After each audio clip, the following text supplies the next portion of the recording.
Nangije kubivuga birarangiye, nongera mbisubiramo ubwa kabiri birarangira, ubwa gatatu mbirangije umugabo wari waparitse imodoka ngahariya araza, ubwo indaya zanyegereye noneho zatangiye kuririmba ngo yu aramwaye yabuze umugabo yu, n'umukobwa bitangije ubwo bose barafata ko karirimbo nabivugaga bari muri ibyo aramwaye yabuze umugabo, bamwe bakajya bazamura utumini bakazamura amaguru bakanyambarira ubusa ngo aramwaye yabuze umugabo, nuko banzengurutse. Umugabo mwaraza ngo yewe sha ngo kuri imitwe aho ngaho, ngo we kubeshya ngo uriza amahanuzi uriza amakozi z'Imana, ngo wavuze icyaka cyakwishe urwanga rwakurenze wabuze aho uhera, nkwemereye ikese ya Mitsingi ndanakwishyurira muri buwate twinjiranemo, ariko we guteka imitwe.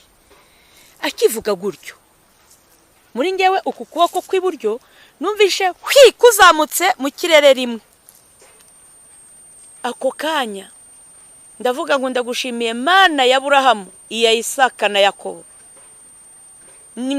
Aho nanyuze hose twari turi kumwe, kandi n'aha hantu turi kumwe.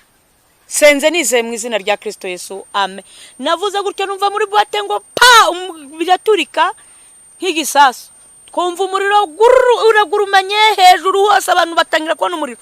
None ibyo kuvuga ngo aramwaye yabuze umugabo, za ndaya abakobwa b'indaya babyitegereje baravuga ngo muraho yemwe, umwami Yesu nashimwe. Bene data nshuti z'umusaraba abari hirya no hino mu mpande zose z'isi, abakunzi b'umusaraba, inshuti za Kristo, ndabasuhuje mu izina rya Yesu. Muraho muri aka kanya noneho reka dusenge ku bwa gahunda tugiye kwinjiramo yo kubaha ubuhamya. Mana muremyi w'ijuru n'isi, Imana ituye ahirengeye, aho ureba byose ukamenya byose, kuko ntabwo werekwa iby'abantu ahubwo weho urareba, kuko uri Imana. Mbere ya byose uhimbazwe, shyirwe hejuru y'amahanga yose, wubahwe n'ibyaremwe byose. Turagushimira ko ubwenge bwacu bwashyikiriye kumenya gusa ko mu ijuru hari Imana. Ndagushimira Mwami Uwiteka ko nawe utwita abana bawe, izina ryawe rihabwa icyubahiro. Aho uri kumwe n'ibizima n'abamarayika, umujakazi wawe Mwami nguciriye bugufi, izina ryawe rihabwa icyubahiro. Ni weho wenyine gusa Mwami Uwiteka ubonerwamo agakiza, nta mwana w'umuntu ubonerwamo agakiza. Ndakwinginze Uwiteka, abantu bose barumva ubu buhamya babera inkomezi, cyane cyane abahanuzi ujye ubasha gutuma bagashidikanya barushaho kubabera imbaraga, cyangwa se bifuza impano z'ubuhanuzi barushaho gutinyuka no kumvira umwuka w'Imana, bajye babasha gukora ibyo umwuka wera bategetse. Urakoze. Muri aka kanya icyo tuheje ni Satani, kuko turabizi neza muri Yobu igice cya mbere ngo abana b'Imana barateranaga na Satani akaza. Ndakwinginze Uwiteka Mana yera yo mu ijuru, twirukanye imyuka mibi yose yatuma abantu batabasha kumva cyangwa se ngo bumvire. Buri wese umugirire neza kubw'ijambo ryawe, buri wese umutabare kuko uri Imana yera yo mu ijuru. Urakoze kubyumvishije, gahururukira kuri nge, mbe igikoresho wikorere, mbe impanda wivugire. Urakoze kubyumvishe ni mu izina rya Kristo Yesu, amen. Mbere ya byose ndabashuhuje, nongeye kubasuhuza mu izina ry'umwami wacu Yesu Kristo. Muraho yemwe. Mbere yuko ninjira mu buhamya, reka mbasuhurishire ijambo ryo mu Kuva igice cya 8:24, ahavuga ngo Farawo aramubwira ati, ndabareka mugende mutambirire Uwiteka Imana yanyu mu butayu, icyakora ntimuzajye kure cyane, nimunsabire. Farawo aramubwira ati, ndabarekura mugende mujye gutambirira Uwiteka Imana yanyu mu butayu, icyakora ntimuzajye kure. Bene data, kera umuntu yarakizwaga imiryango igaterana ikamuca, akabagiza urugamba. Hano wenda nko muri iki gihugu no mu bindi bihugu twumvishe ngo arabahuwe Imana mu Bugande, gukizwa mbere kwakira Kristo byari urupfu, byabaga ari intambara zikomeye.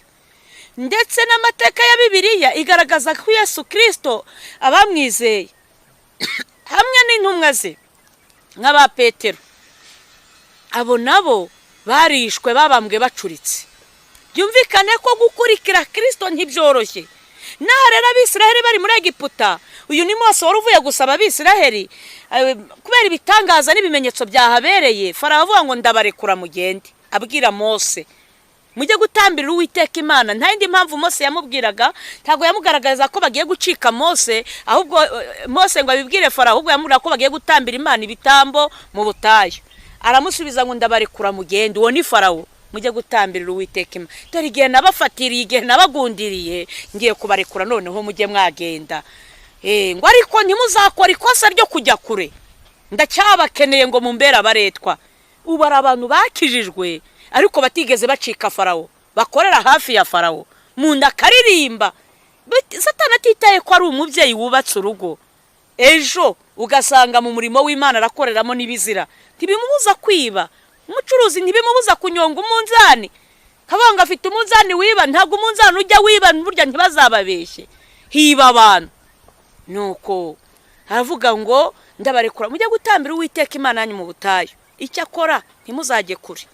Ariyo mpamvu usanga abantu baba mu masengero hirya no hino kuri iyi si, ariko ibyaha rugeretse nta cyahindutse. Utaba umwizerwa aho wagera hose, kubera iki? Ntiwacitse Farawo, ntago wigeze ureka ibyo wabaga mukiri muri Egiputa mu byaha. Nimvuga Egiputa y'ibyaha, Egiputa ya kera siyo y'ubu. Muri Egiputa y'ubu ngubu tuvuga ni mu icukiro ry'ibyaha, ntago ari ibihugu ndi kuvuga. Ariko umenye neza yuko iyo wabaye imbata y'ibyaha tukubara nk'umuntu uri muri Egiputa. Nuko ngo cyakora ntimuzajye kure, munsabire. Hari igihe umuntu ahanura asabira Farawo agendereye ko yaguka. Niba uri muri korari ukaririmba ariko ugateranya bene so, uburyo ubusabira Farawo ngo agire imbaraga nawe muri uwo murimo. Mu budiyakoni aho wakwitwara nabi hose, ugendere kwangisha abagenzi bawe bene so, buryo buri gusabira Farawo mu mwanya urimo wose, haba mu bavuga butumwa icyo cyo cyose. Nuko bene data, kubu ngubu gukizwa ntago bikiri ikibazo. Niba mbere barakizwaga bagakubitwa bagacibwa, umugabo akemera guta umugore kubera ko yakijijwe, umugore yashaka yakwemera umugabo yakwakira Kristo bakamwita imbwa mu miryango, ngo abaye igicibwa ntazongera no kunywa inzoga. Ariko ubu ngubu nta ugikizwa ngo abantu barakare, ahubwo n'ibirori n'abapagani bose barabitaha. Kubera iki? Farawo aravuga ati nta kibazo, ikibi nuko mwanja kuri. Reka tuganire ku buhamya, nicyo ngendereye kubwiyerekeranye na Kadirake, kuko benshi bajya bambwira ati tubwira ayo mateka yakubayeho muri 2012. Bene data, nshuti z'umusaraba, narakijijwe. Nakiriye agakiza 2007 mu kwezi kwa 12, mbatizwa 2009 mu kwezi kwa gatandatu ku tariki 20 mu mazi menshi. Maze gukizwa, kubera ko nakijijwe mu itorero rya Pentecote, sanga harimo abantu benshi baba buzura umwuka wera, ntangira kugira amatsiko y'ikintu cyitwa umwuka wera umuntu awuhabwa ati. Bagigisha ku buryo bwo kuwusengera no kwirinda icyaha n'icyenda gusa nacyo. Akantu kose ngerageza kwirinda, hahandi niyo naryaga ntasenze, najyaga kwatura rwose ndikurira. Noneho Imana impagurutsa mu ivuga butumwa, ariko mbanza kwanga, mbwira Imana nti sinavuga ubutumwa utarambatiza mu mwuka wera. Muri uko kwanga rero kajya sengera umwuka wera cyane. Imana ikagikoresha abahanuzi cyangwa ikansanga mu nzozi, ikambwira ngo uransaba ibyo ufite, umwuka wera nawe uguhaye kera ukiri n'umwana muto.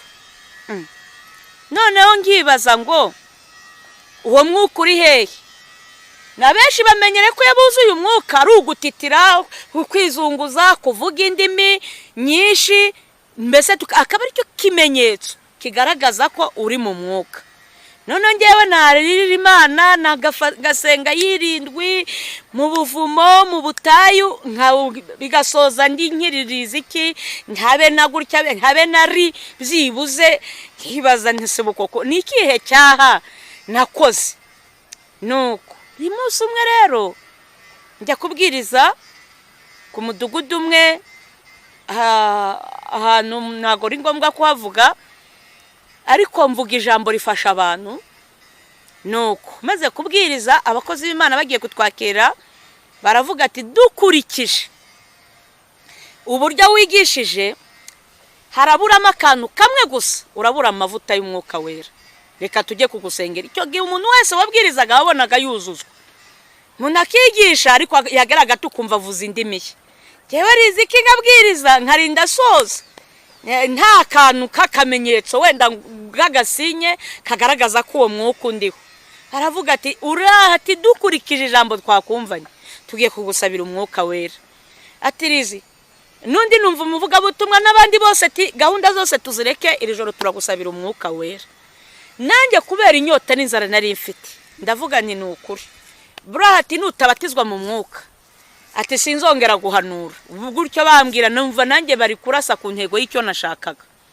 Iziki rero turagiye hariya hepfo y'urusengero rwa Muhima hari icyumba cy'amasengesho cyararagamo, tujyayo mu gusenga. Muri iryo joro dusanga haje n'abantu benshi, turiyeza.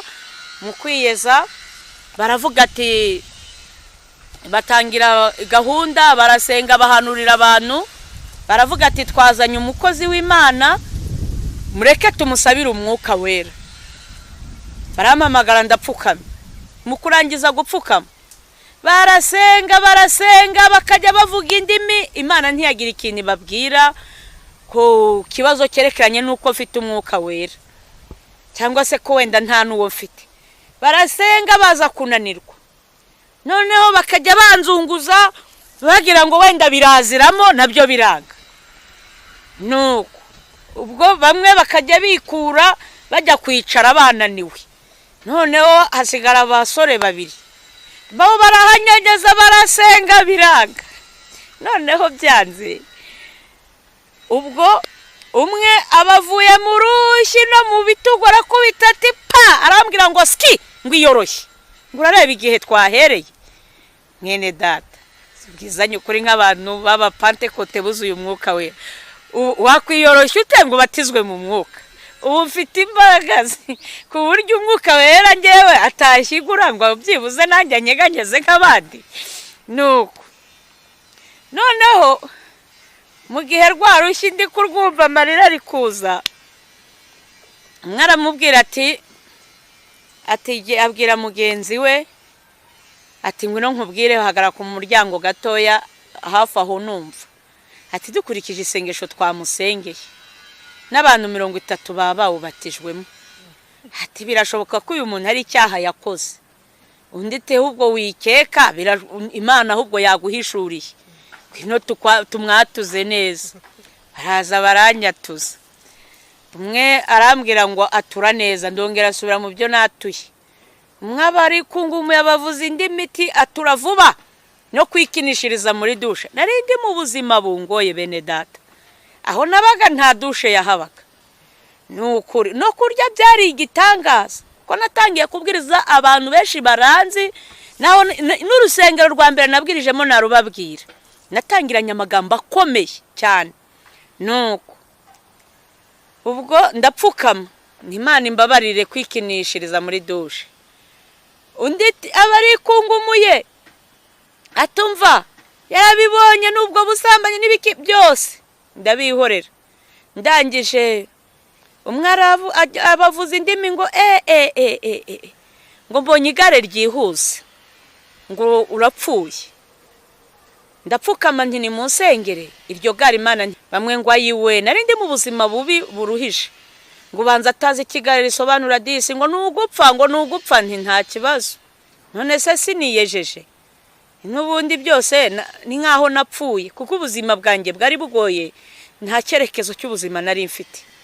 Nuko barangije rero ubwo gahunda yari aho ngaho ibirashoje. Mu gusoza kunsengera bakomeza ibyabo, ariko nuko rero bene data nshuti z'umusaraba havamo umugabo umwe w'umuvuga butumwa arambwira ati Rizi ndi umuhanuzi.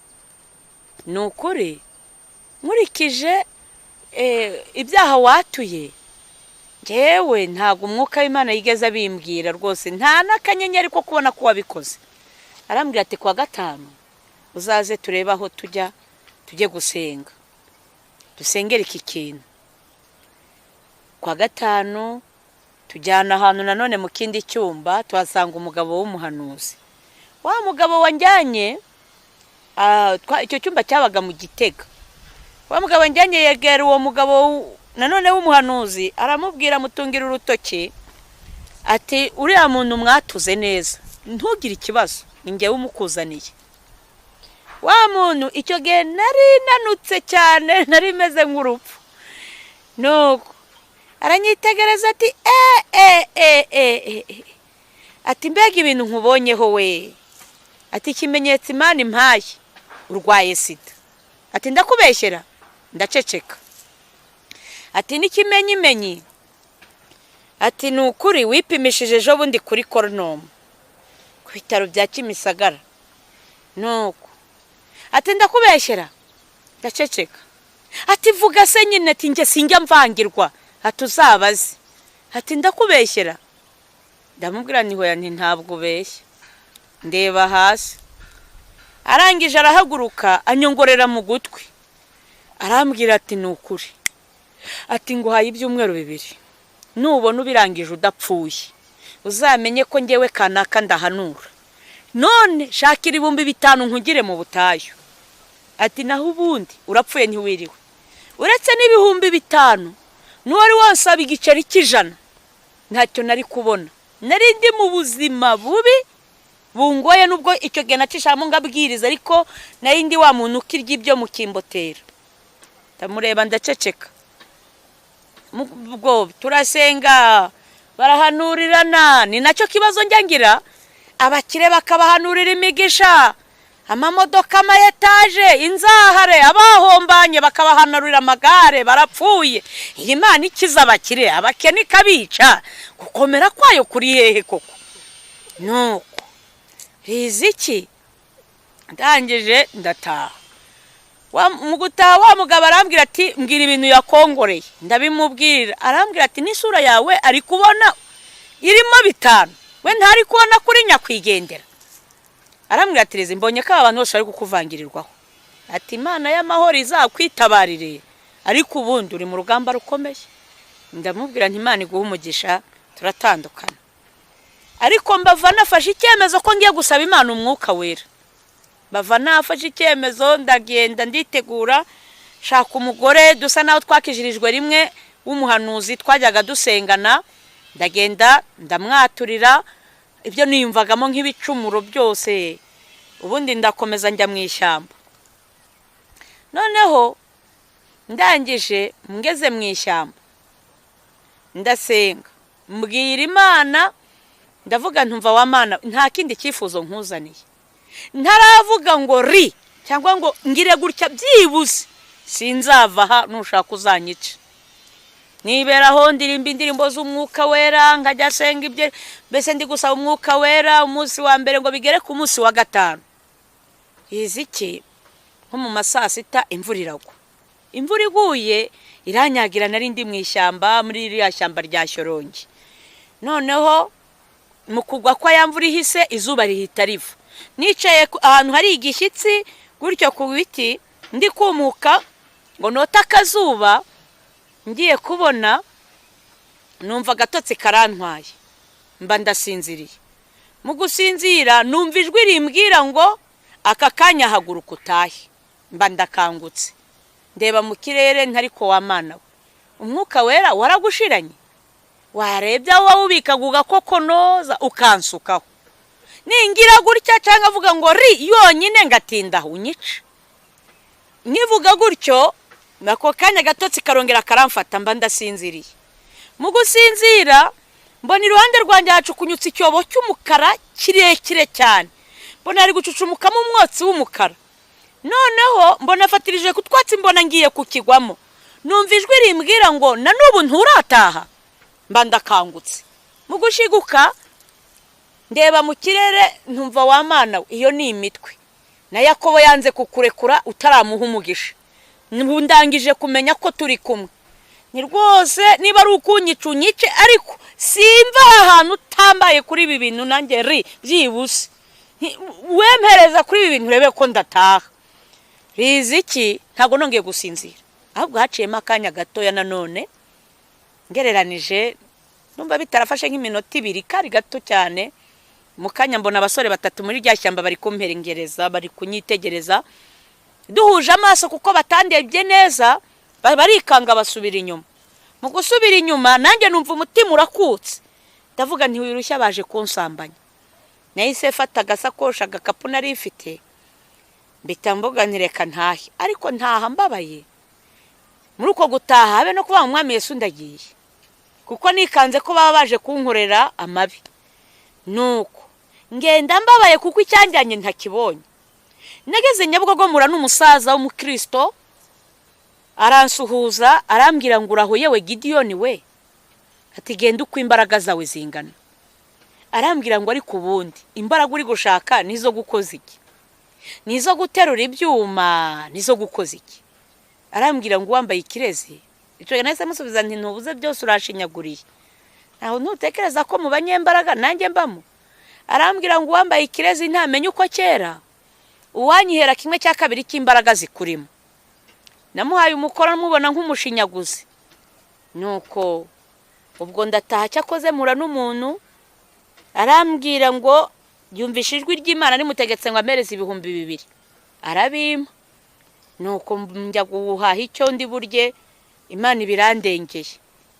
Ariko noneho byabaye gutyo, mu kindi cyumweru cyakurikiye byabaye ngombwa ko naratashye haciyemo nk'iminsi ngahe murana musaza wanjye asaba ko tujya kubana iwe mu rugo, nkava mu bintu byo kugenda gutyo gusa. Ambwira ati narakubuze, iyo abantu bakumbajije ngira ikibazo. Mu kujya kubiwe rero icyumweru kindi cyakurikiyeho hari kuwa 5, musaba uburenganzira kuko yarazi yuko nkunda kwisengera ko ngiye gusenga.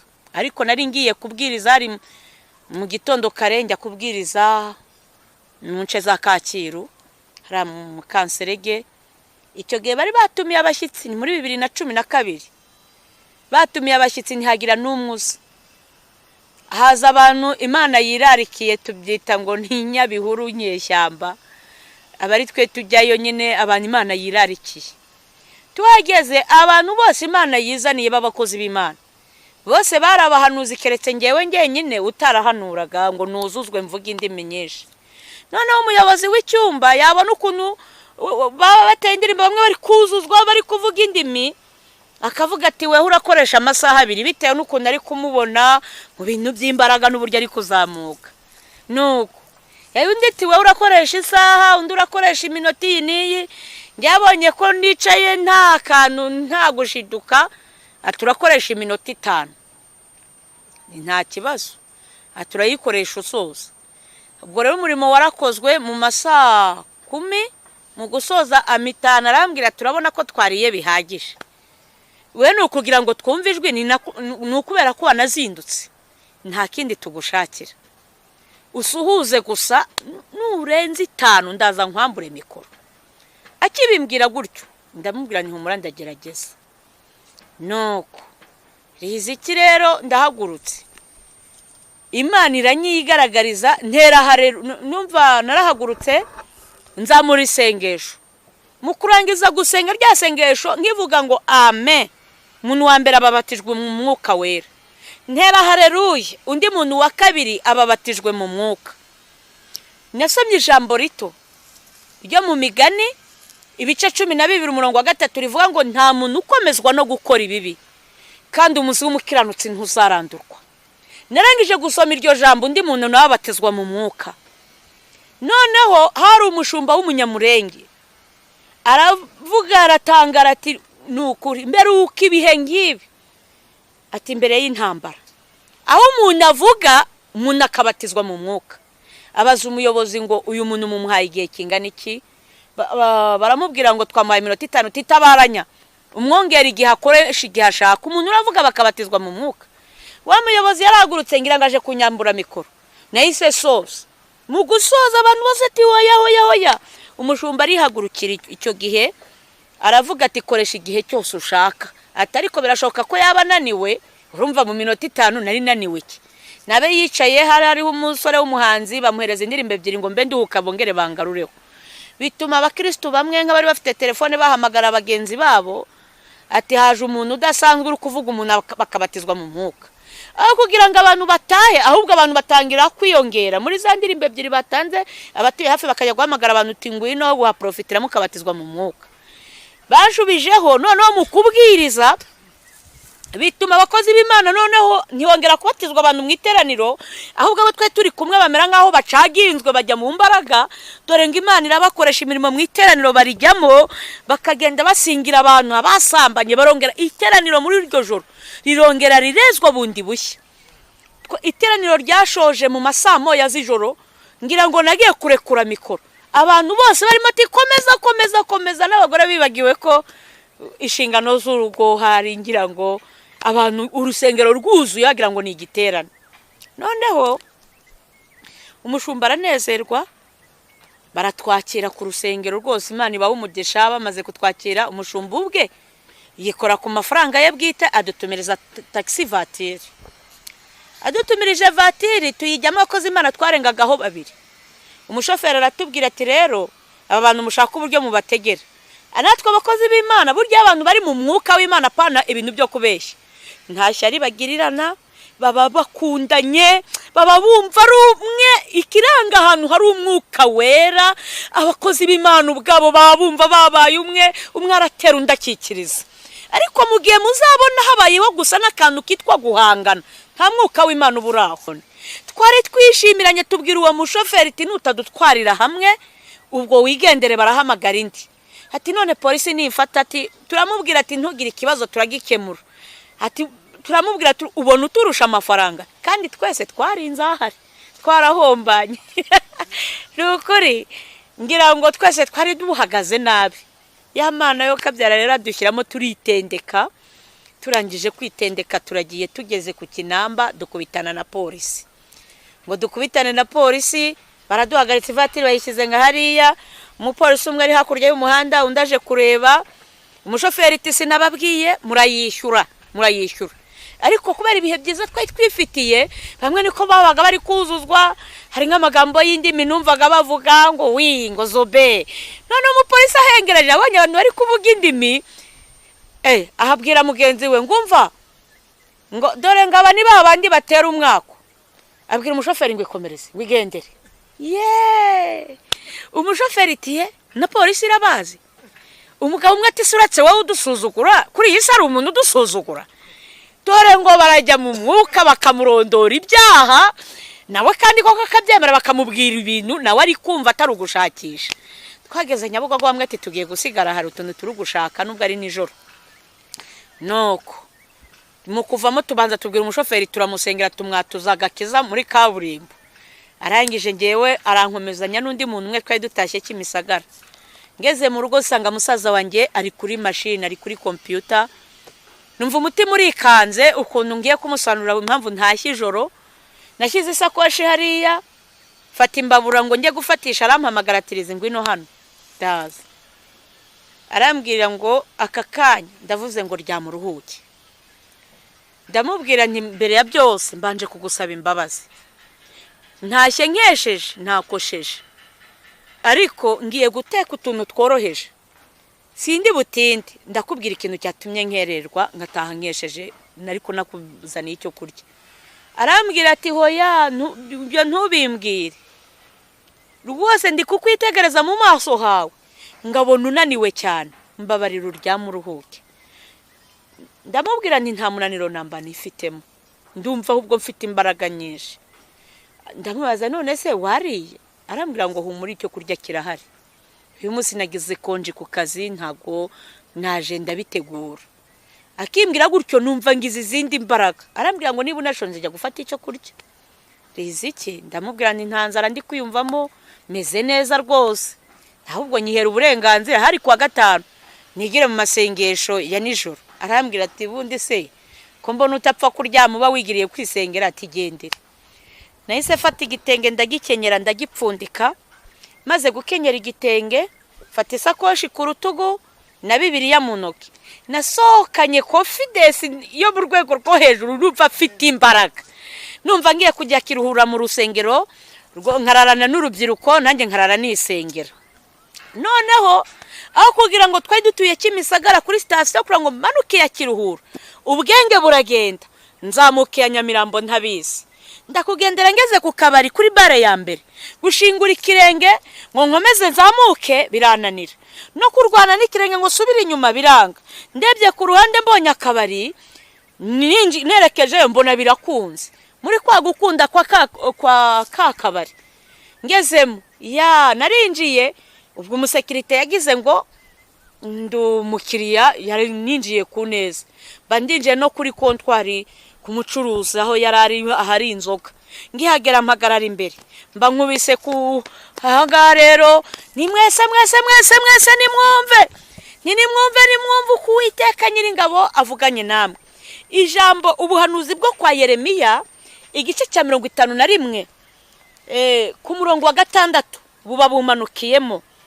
Uwo murongo uravuga ngo ahangaha ukubw'ubwo buhanuzi bwa Yeremiya 5:6, ayo magambo yayisanza mu mutwe avuga ngo ni muhunge muve muri Babuloni, umuntu wese akiza amagara ye, muticwa muhowe igicumuro cyaho, kuko ari igihe cyo guhora ku Uwiteka.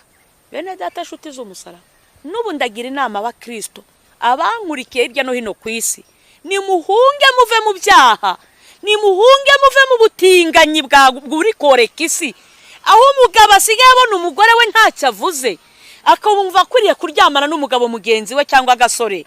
Ni muhunge muve mu byaha by'ubusambanyi. Na n'ubu ndacyabikomeje, ntago mbabwiye ngo muhungire abanyafrika i Burayi cyangwa abanyaburayi ngo bahungire Amerika cyangwa abanyamerika bahungire he, ahubwo ni muve mu byaha muri Babuloni ikomeye.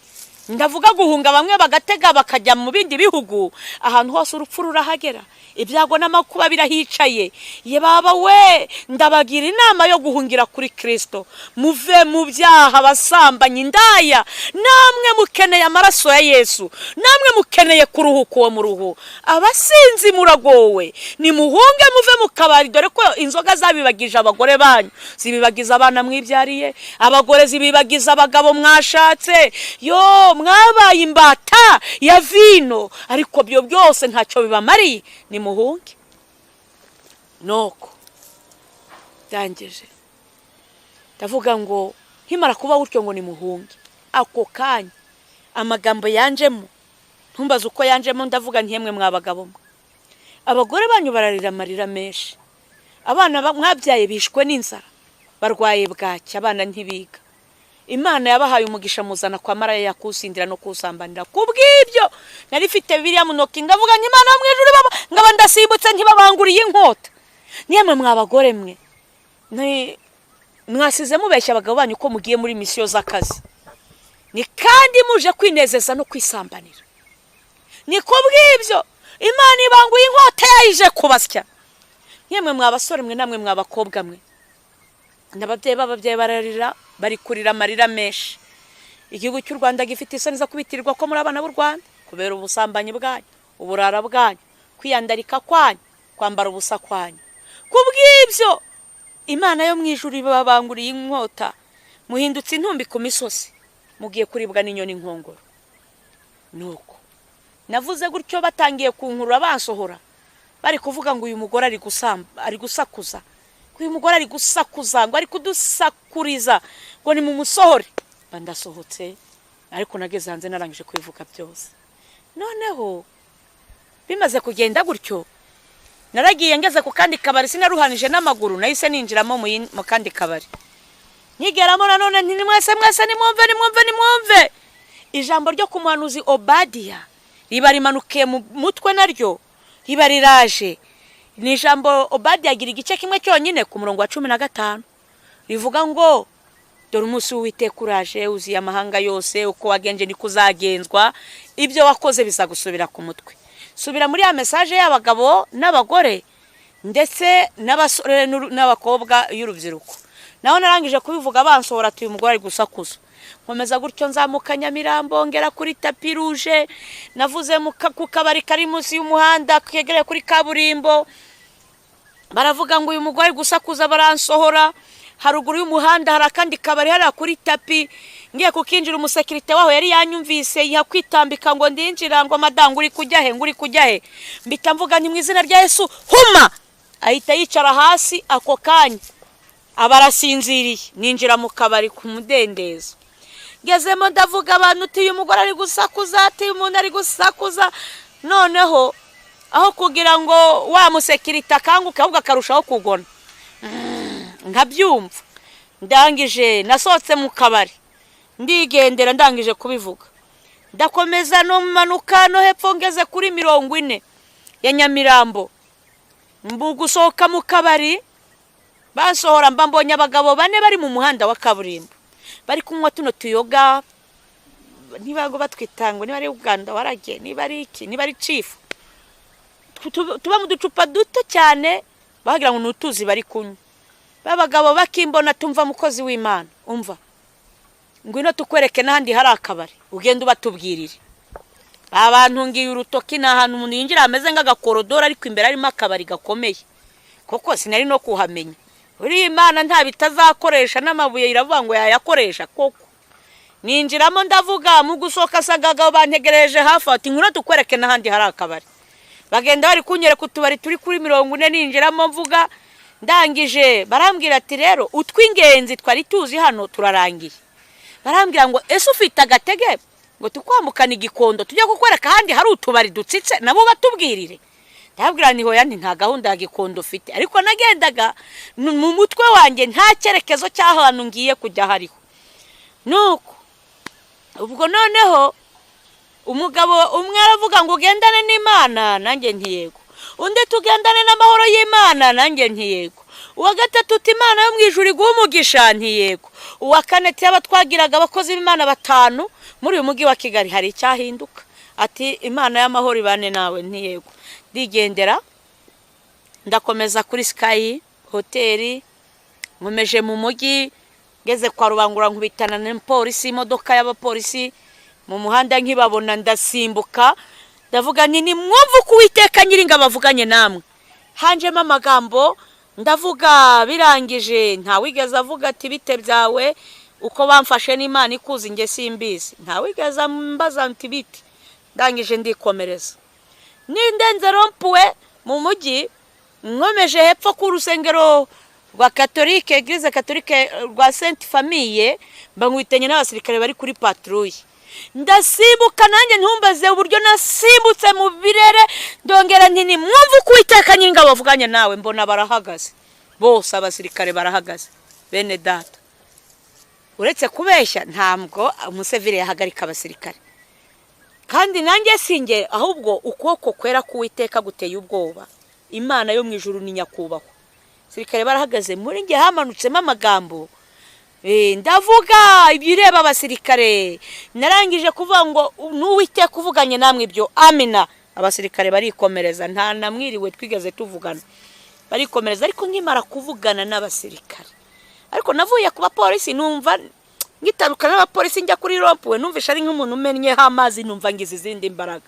Mwe n'abasirikare tumaze gutandukana, numva mbaye munini cyane ku buryo nduta etage. Ntago nagusanura ubunini, numyiyumvagamo ukuntu mbaye mugari. Numvaga natera umugari etage ikagwa hasi, cyangwa se nkaba nashwanyuza akamodoka kagashwanyuka. Numvaga izo mbaraga mu buzima n'ubu ngubu, ariko ni naho nemera ko zira mbaraga Bibiliya ivuga ku ba Samusoni bashwanyuzaga intare. Ni ukuri Imana ibitse imbaraga twe tudatekereza nyinshi, zira mbaraga Imana haye ba Dawidi bakajya bashwanyaguza intare n'amadubu, n'Uwiteka wabaga yabicayemo. Numvishe mbaye munini cyane. Guhera ubwo ako kanya numvishe mbaye munini, kugenda kwanjye byahise bihinduka ingendo yanjye. Natangiye kugenda simbuka ukuntu, none ntari kugenda bisanzwe, mera nk'umuntu uri kugendera mu muyaga. Namanutse Sopetrade mu buryo ntazi, nisanga mu gishanga cyo hasi cya Kimihurura kuri Boîte Cadillac. Ngihagira rero nasanze indaya zitsitse, abantu benshi batandukanye, n'amamoto aparitse, amamodoka ari menshi. Nkibabona yo nanjye numva ngize courage yo kuvuga. mba ndatangiye ni mwese nimwumve mukuza indaya ziba ziranyegereye nimwumve mukuvuga gutyo banyegereye. Ubwo ya magambo yo muri Bibiliya 50 ibiraje ndayivuze. Mu kuyivuga mba mvuze bwa butumwa bw'abagabo n'abagore, mba mvuze bwa butumwa bw'abasore n'abakobwa. Narangije kubivuga birarangiye, nongera mbisubiramo bwa kabiri birarangira, ubwa gatatu mbirangije umugabo wari waparitse imodoka ngahariya araza, ubwo indaya yazanyegereye noneho zatangiye kuririmba ngo yu aramwaye yabuze umugabo yu n'umukobwa bitangije. Ubwo bose barafata ko karirimbo nabivugaga bari muri ibyo aramwaye yabuze umugabo, bamwe bakajya bazamura utumini bakazamura amaguru bakanyambarira ubusa ngo aramwaye yabuze umugabo, nuko banzengurutse. Umugabo mwaraza ngo yewe sha ngo kuri imitwe aho ngaho, ngo we kubeshya ngo uri za mahanuzi, uri za makozi z'Imana, ngo wavuze cyaka cyakwishe urwanga rwakurenze wabuze aho uhera, nkwemereye ikese ya Mitsingi ndanakwishyurira muri buwate twinjiranemo, ariko we guteka imitwe. Akivuga gutyo muri ngewe uku kuboko kw'iburyo numvishe kuzamutse mu kirere rimwe. Ako kanya ndavuga ngo ndagushimiye Mana ya Aburahamu, iya Isaka na Yakobo. Aho nanyuze hose twari turi kumwe, kandi n'aha hantu turi kumwe. Senze nizeye mu izina rya Kristo Yesu, amen. Navuze gutyo numva muri buwate ngo pa biraturika nk'igisasu, twumva umuriro uragurumanye hejuru hose, abantu batangira kubona umuriro. None ibyo kuvuga ngo aramwaye yabuze umugabo, zandaya abakobwa b'indaya babyitegereje baravuga ngo ngo wa mugore n'umuhanuzi, wa mugore n'umuhanuzi. Abari barabo bose ati wa mugore n'umuhanuzi. Ari abamotari babavuye ku mamoto, bamwe baza kunyitegereza. Noneho nanjye ndi kwitegereza abantu bari gusohoka muri buwate barimo ngo yiwe turapfuye. Ako kanya numva ijwi riturutse inyuma yanjye, numva rirambwiye ngo wirushya baragufunze. Niba ari ry'Imana niba ari rya Satani, Imana niyo ibizi, kuko ryarabimbwiye. Umutima urakuka, ugikuka numva pipi, numva nuzuye ubwoba bwa bunini na zambaraga. Buriya mpamvu bene data bakozi b'Imana bari kunyumva hirya no hino, ubwoba ni intwaro ya Satani, ubwoba ni ikintu kibi.